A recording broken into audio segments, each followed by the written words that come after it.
Ashputtel. The wife of a rich man fell sick, and when she felt that her end drew nigh, she called her only daughter to her bedside, and said, "Always be a good girl, and I will look down from heaven and watch over you." Soon afterwards she shut her eyes and died, and was buried in the garden, and the little girl went every day to her grave and wept, and was always good and kind to all about her. And the snow fell and spread a beautiful white covering over the grave, but by the time the spring came, and the sun had melted it away again, her father had married another wife. This new wife had 2 daughters of her own, that she brought home with her. They were fair in face but foul at heart, and it was now a sorry time for the poor little girl. "What does the good-for-nothing want in the parlor?" said they. "They who would eat bread should first earn it. Away with the kitchen maid." Then they took away her fine clothes, and gave her an old gray frock to put on, and laughed at her, and turned her into the kitchen. There she was forced to do hard work, to rise early before daylight, to bring the water, to make the fire, to cook and to wash. Besides that, the sisters plagued her in all sorts of ways, and laughed at her. In the evening when she was tired, she had no bed to lie down on, but was made to lie by the hearth among the ashes, and as this, of course, made her always dusty and dirty, they called her Ashputtel. It happened once that the father was going to the fair, and asked his wife's daughters what he should bring them. "Fine clothes," said the first. "Pearls and diamonds," cried the second. "Now, child," said he to his own daughter, "what will you have?" "The first twig, dear father, that brushes against your hat when you turn your face to come homewards," said she. Then he bought for the first 2 the fine clothes and pearls and diamonds they had asked for, and on his way home, as he rode through a green copse, a hazel twig brushed against him, and almost pushed off his hat, so he broke it off and brought it away, and when he got home he gave it to his daughter. Then she took it, and went to her mother's grave and planted it there, and cried so much that it was watered with her tears, and there it grew and became a fine tree. 3 times every day she went to it and cried, and soon a little bird came and built its nest upon the tree, and talked with her, and watched over her, and brought her whatever she wished for. Now it happened that the king of that land held a feast, which was to last 3 days, and out of those who came to it his son was to choose a bride for himself. Ashputtel's 2 sisters were asked to come, so they called her up, and said, "Now, comb our hair, brush our shoes, and tie our sashes for us, for we are going to dance at the king's feast." Then she did as she was told, but when all was done she could not help crying, for she thought to herself, she should so have liked to have gone with them to the ball, and at last she begged her mother very hard to let her go. "You, Ashputtel," said she, "you who have nothing to wear, no clothes at all, and who cannot even dance, you want to go to the ball." And when she kept on begging, she said at last, "To get rid of her, I will throw this dishful of peas into the ash heap, and if in 2 hours' time you have picked them all out, you shall go to the feast too." Then she threw the peas down among the ashes, but the little maiden ran out at the back door into the garden, and cried out, "Hither, hither, through the sky, turtle doves and linnets, fly! Blackbird, thrush, and chaffinch gay, hither, hither, haste away! One and all come help me, quick! Haste ye, pick, pick, pick!" Then first came 2 white doves, flying in at the kitchen window, next came 2 turtle doves, and after them came all the little birds under heaven, chirping and fluttering in, and they flew down into the ashes.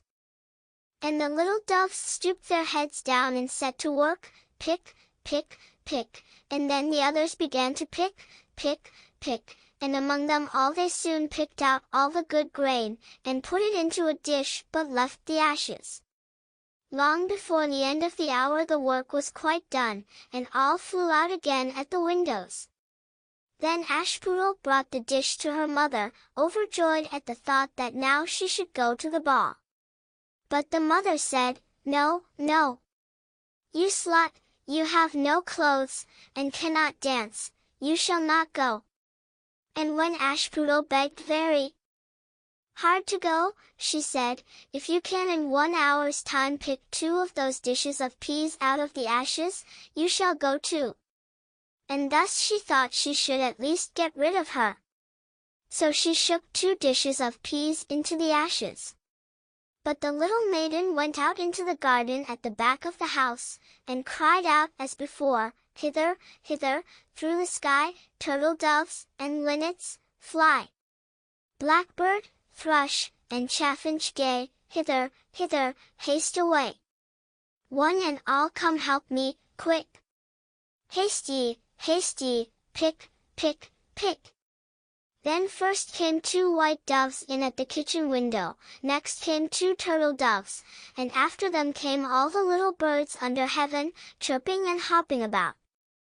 And they flew down into the ashes, and the little doves put their heads down and set to work, pick, pick, pick, and then the others began pick, pick, pick, and they put all the good grain into the dishes, and left all the ashes. Before half an hour's time all was done, and out they flew again. And then Ashputtel took the dishes to her mother, rejoicing to think that she should now go to the ball. But her mother said, "It is all of no use, you cannot go, you have no clothes, and cannot dance, and you would only put us to shame," and off she went with her 2 daughters to the ball. Now when all were gone, and nobody left at home, Ashputtel went sorrowfully and sat down under the hazel tree, and cried out, "Shake, shake, hazel tree, gold and silver over me." Then her friend the bird flew out of the tree, and brought a gold and silver dress for her, and slippers of spangled silk, and she put them on, and followed her sisters to the feast. But they did not know her, and thought it must be some strange princess, she looked so fine and beautiful in her rich clothes, and they never once thought of Ashputtel, taking it for granted that she was safe at home in the dirt.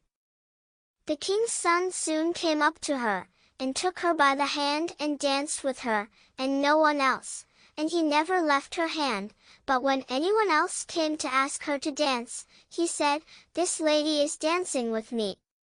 Thus they danced till a late hour of the night, and then she wanted to go home, and the king's son said, "I shall go and take care of you to your home," for he wanted to see where the beautiful maiden lived. But she slipped away from him, unawares, and ran off towards home, and as the prince followed her, she jumped up into the pigeon house and shut the door.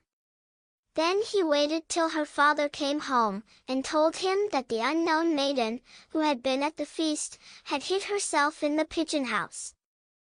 But when they had broken open the door they found no one within, and as they came back into the house, Ashputtel was lying, as she always did, in her dirty frock by the ashes, and her dim little lamp was burning in the chimney. For she had run as quickly as she could through the pigeon house and on to the hazel tree, and had there taken off her beautiful clothes, and put them beneath the tree, that the bird might carry them away, and had lain down again amid the ashes in her little gray frock. The next day when the feast was again held, and her father, mother, and sisters were gone, Ashputtel went to the hazel tree, and said, "Shake, shake, hazel tree, gold and silver over me." And the bird came and brought a still finer dress than the one she had worn the day before. And when she came in it to the ball, everyone wondered at her beauty, but the king's son, who was waiting for her, took her by the hand, and danced with her, and when anyone asked her to dance, he said as before, "This lady is dancing with me." When night came she wanted to go home, and the king's son followed here as before, that he might see into what house she went, but she sprang away from him all at once into the garden behind her father's house.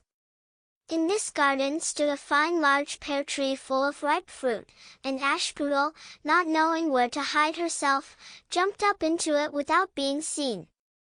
Then the king's son lost sight of her, and could not find out where she was gone, but waited till her father came home, and said to him, "The unknown lady who danced with me has slipped away, and I think she must have sprung into the pear tree."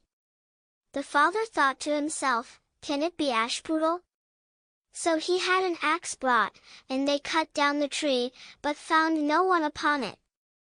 And when they came back into the kitchen, there lay Ashputtel among the ashes, for she had slipped down on the other side of the tree, and carried her beautiful clothes back to the bird at the hazel tree, and then put on her little gray frock. The third day, when her father and mother and sisters were gone, she went again into the garden, and said, "Shake, shake, hazel tree, gold and silver over me." Then her kind friend the bird brought a dress still finer than the former one, and slippers which were all of gold, so that when she came to the feast no one knew what to say, for wonder at her beauty, and the king's son danced with nobody but her, and when anyone else asked her to dance, he said, "This lady is my partner, sir." When night came she wanted to go home, and the king's son would go with her, and said to himself, "I will not lose her this time," but, however, she again slipped away from him, though in such a hurry that she dropped her left golden slipper upon the stairs. The prince took the shoe, and went the next day to the king his father, and said, "I will take for my wife the lady that this golden slipper fits." Then both the sisters were overjoyed to hear it, for they had beautiful feet, and had no doubt that they could wear the golden slipper. The eldest went first into the room where the slipper was, and wanted to try it on, and the mother stood by. But her great toe could not go into it, and the shoe was altogether much too small for her. Then the mother gave her a knife, and said, "Never mind, cut it off. When you are queen you will not care about toes, you will not want to walk so." The silly girl cut off her great toe, and thus squeezed on the shoe, and went to the king's son. Then he took her for his bride, and set her beside him on his horse, and rode away with her homewards. But on their way home they had to pass by the hazel tree that Ashputtel had planted, and on the branch sat a little dove singing, "Back again! Back again! Look to the shoe! The shoe is too small, and not made for you. Prince! Prince! Look again for thy bride, for she's not the true one that sits by thy side."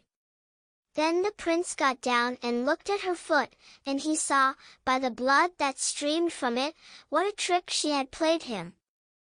So he turned his horse round, and brought the false bride back to her home, and said, "This is not the right bride, let the other sister try and put on the slipper." Then she went into the room and got her foot into the shoe, all but the heel, which was too large.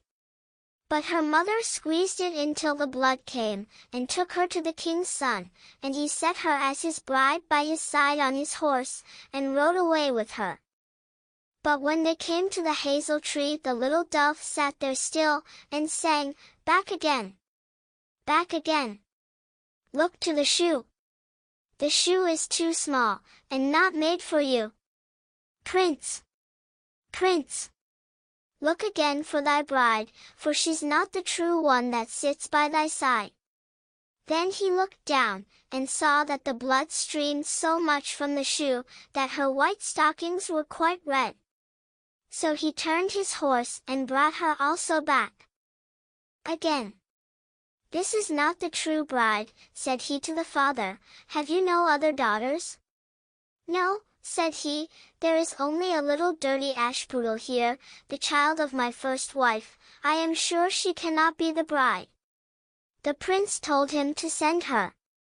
But the mother said, "No, no, she is much too dirty, she will not dare to show herself."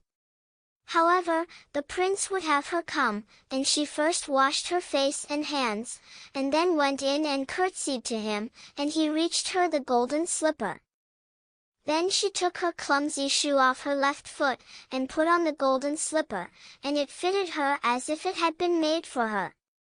And when he drew near and looked at her face he knew her, and said, "This is the right bride." But the mother and both the sisters were frightened, and turned pale with anger as he took Ashputtel on his horse, and rode away with her. And when they came to the hazel tree, the white dove sang, "Home! Home! Look at the shoe! Princess! The shoe was made for you! Prince! Prince! Take home thy bride, for she is the true one that sits by thy side."